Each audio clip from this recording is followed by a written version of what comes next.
Well, we're just cruising along the north side of Black Mountain. As you can see, there's still some snow up here. I was looking earlier, I could see the whole north side of the mountains. Got snow on it.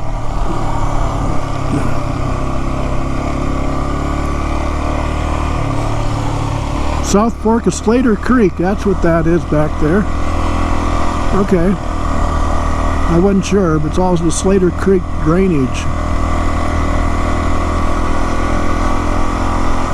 Actually, if I have a little time, I was going to take you guys back in there, South Fork of Slater, show you that country a little bit. Coming up into a park here, looks pretty cool.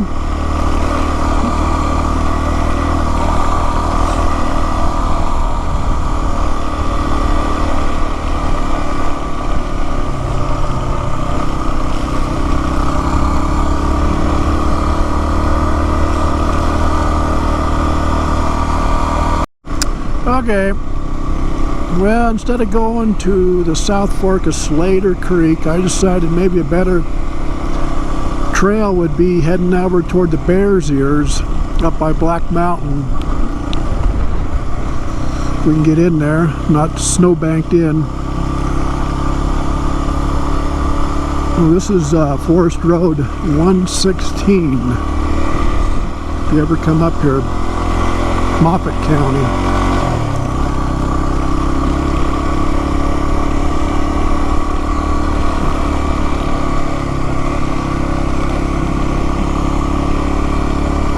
Beautiful country up here, a lot of elk hunting. Really getting to dark timber up here if you want.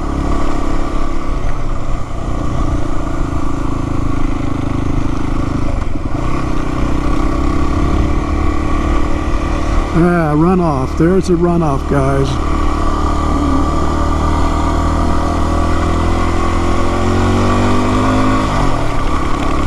And the washboards to go with it.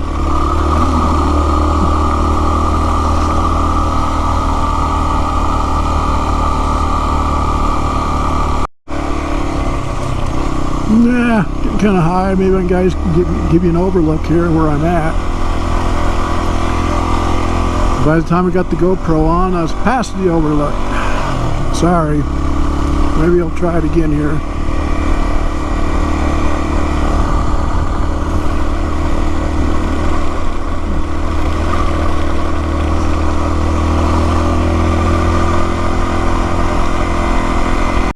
There's just a piece of the Bears Ears right up there. You can see through the trees. We're getting closer to it.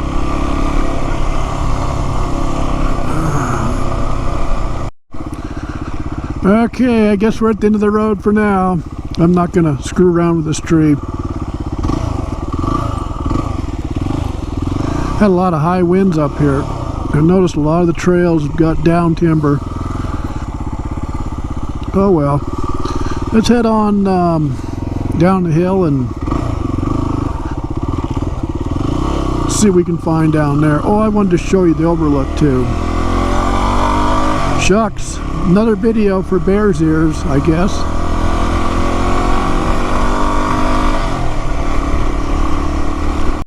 Alright, I guess that's the overlook area here. I got a bunch of water and sticks I gotta watch for.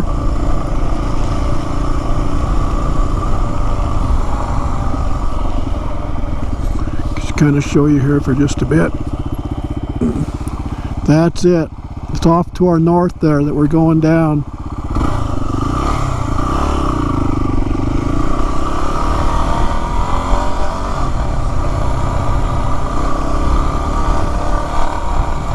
Black Mountain's one of the peaks over there, the flat one. You go over the Black Mountain, Moffat County, you're going to end up in the town of Craig, Colorado. Right now we're on the north side, we're on the Baggs, Wyoming side.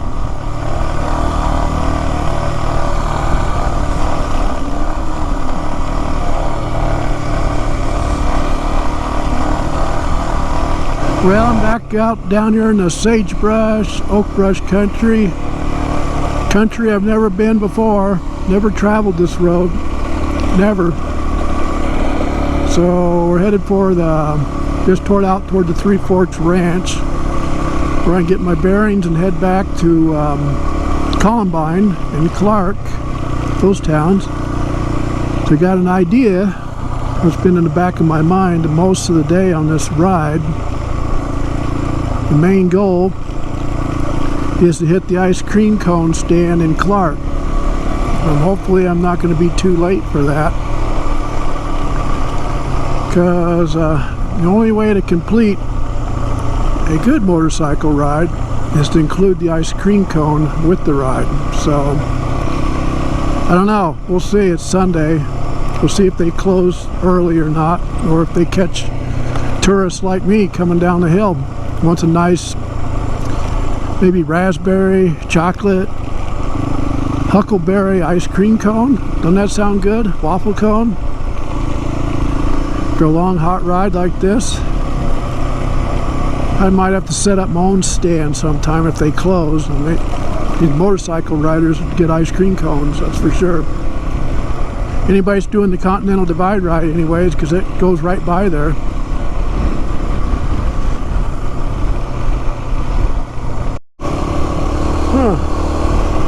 That might be the little Snake River there. If I put my hood down, I can talk a little better. I'm thinking that might be the little Snake River, where that is.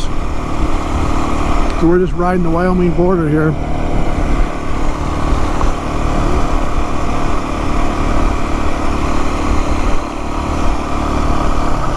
Make it a gradual loop around.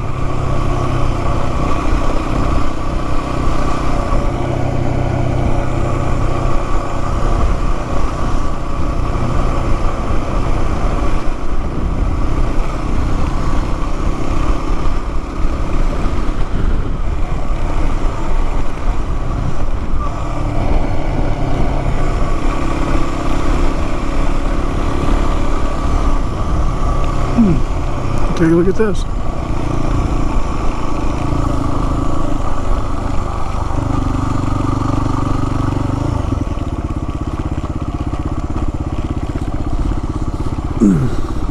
Rapids there, and that's the little snake. There you go. I'm not sure what I'm thinking it is, though. I don't know, I could be wrong. We'll have to see when we get home.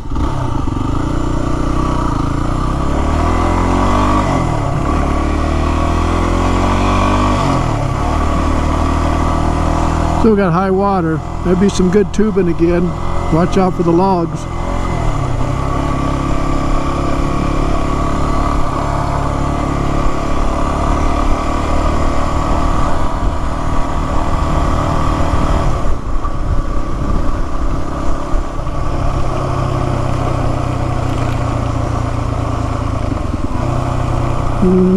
Okay, let's just see kind of where we're at here.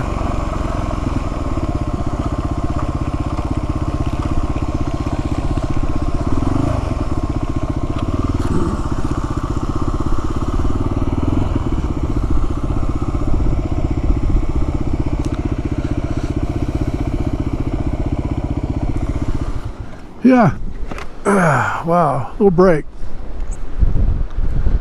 Windy. Okay, well, we're just getting off of County Road 1 here, and I just crossed, I think, the official Snake River, and that other high creek back there must have been maybe Slater Creek or something, but I just crossed the Snake. I'm pretty damn sure of it. But I'm on Highway 70 now, and we're going to be hitting the ranch here before too long and heading on over toward Clark.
Anyways, I'm here on Road 129, and what I've just done earlier today, you know, riding up north from Hayden through California and Slater Park, is I've actually created a new branch to the Continental Divide ride, believe it or not.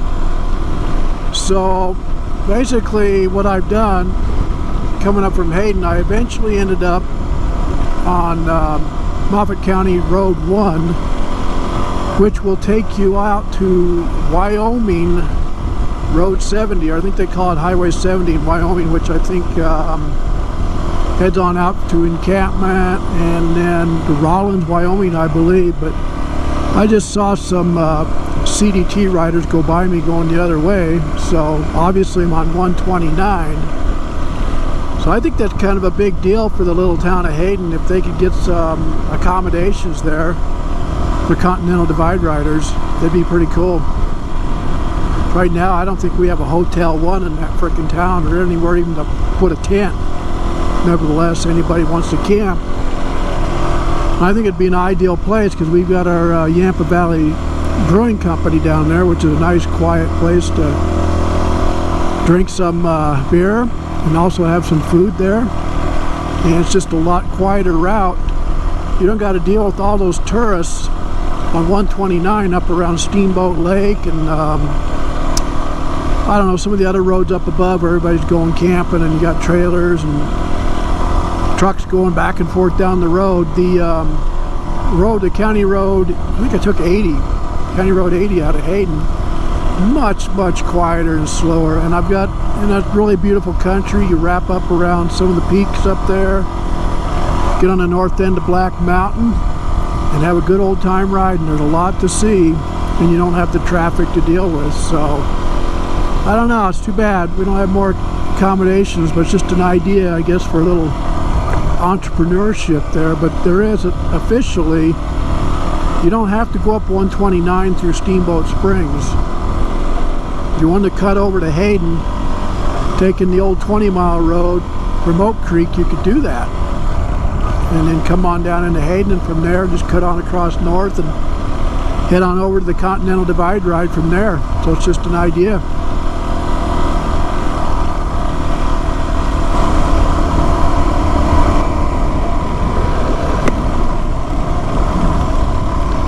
Well, we're just riding along the Three Forks Ranch along here.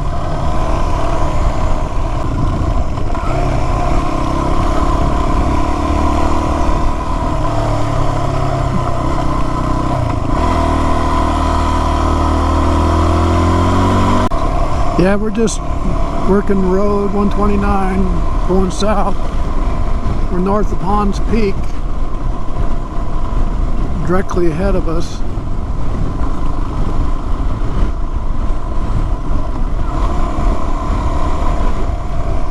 Cool old broken down cabin there. Bunch of wind. Actually got pretty windy today. I've seen a lot worse on the WR though. Not blowing me around, so it's not too bad.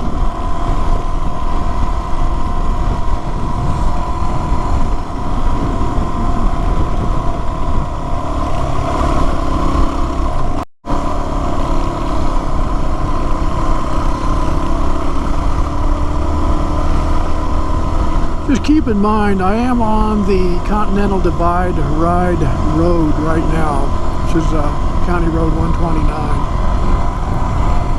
Yeah, the mountain on the right looks pretty cool. Wanted to shoot you some pretty country here before we get out of it. Get onto the slab down here. We'll slab it the rest of the way home and see what's for dinner, I guess.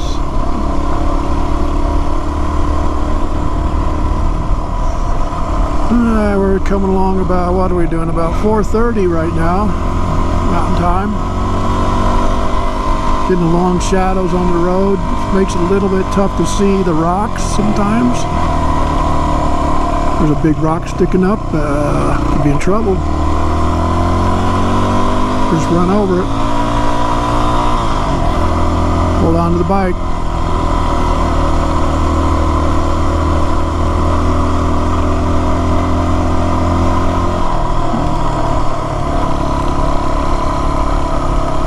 So I'm running the IMS 3-gallon tank on this WR.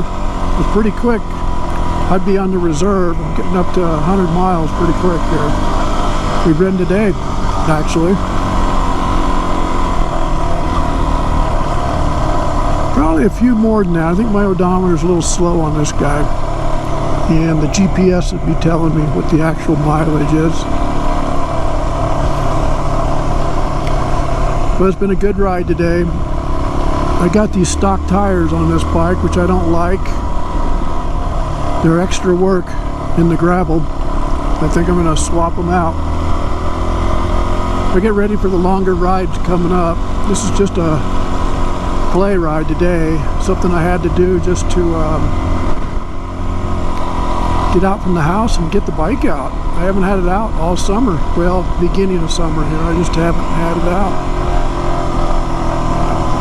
So today, kind of starting me up on that.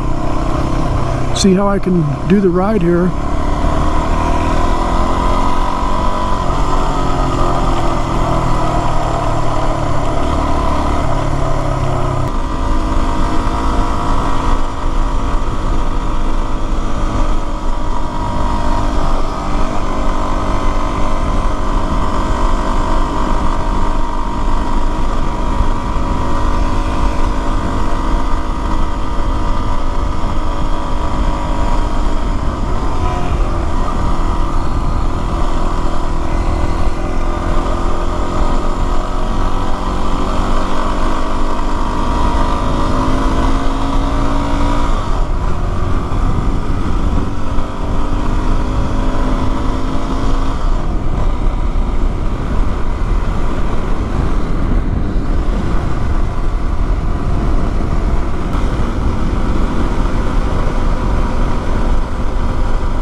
Guys, we're heading on down to Steamboat Lake and Clark. We'll just have to see if we make it to the ice cream cone stand or not. Pretty darn windy here. I'm just gliding along here down the hill in 6th gear. Piece of cake. Going good.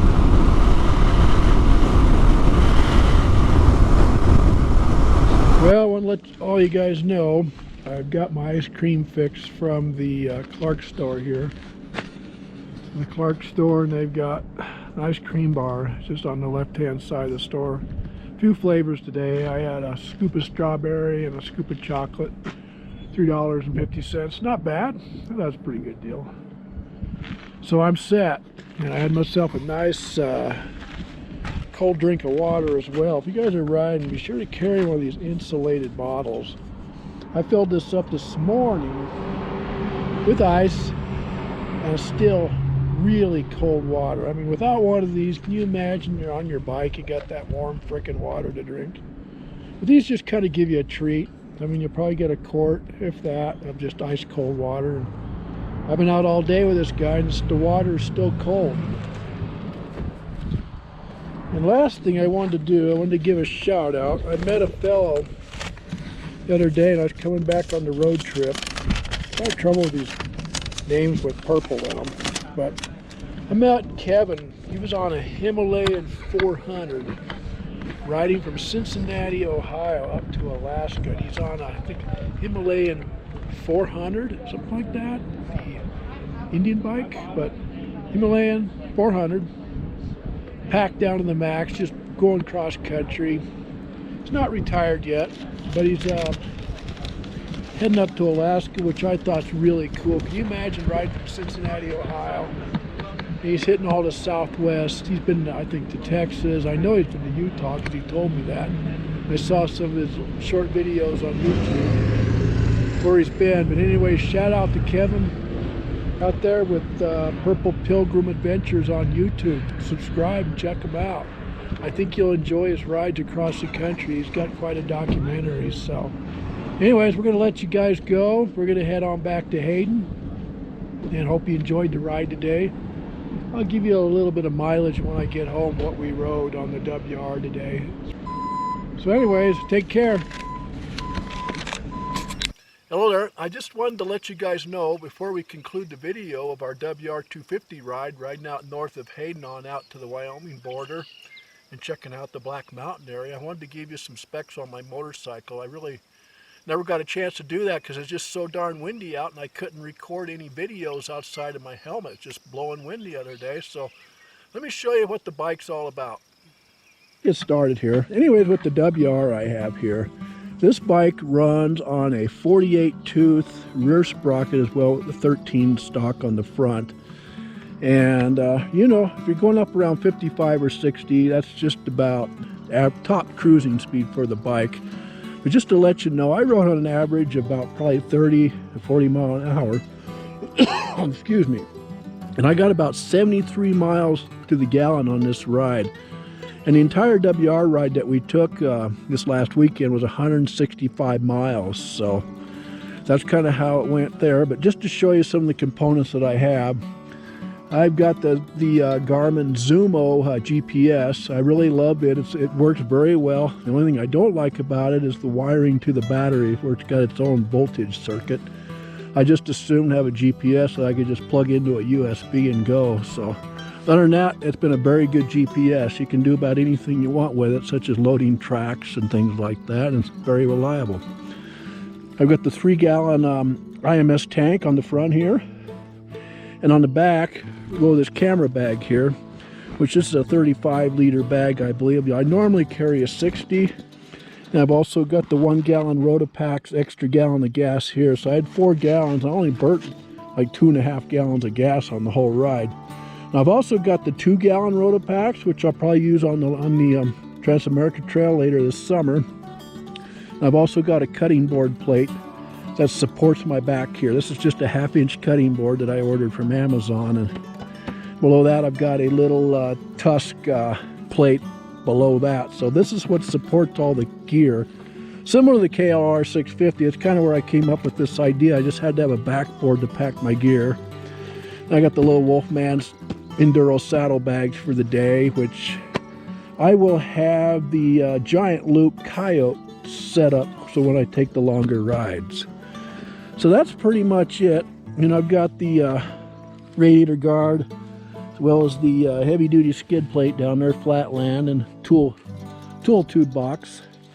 And there's my stock tires I need to unload here pretty quick and put on something decent for the long rides. So that's it, guys. But anyways, we'll catch you on another video, and take care.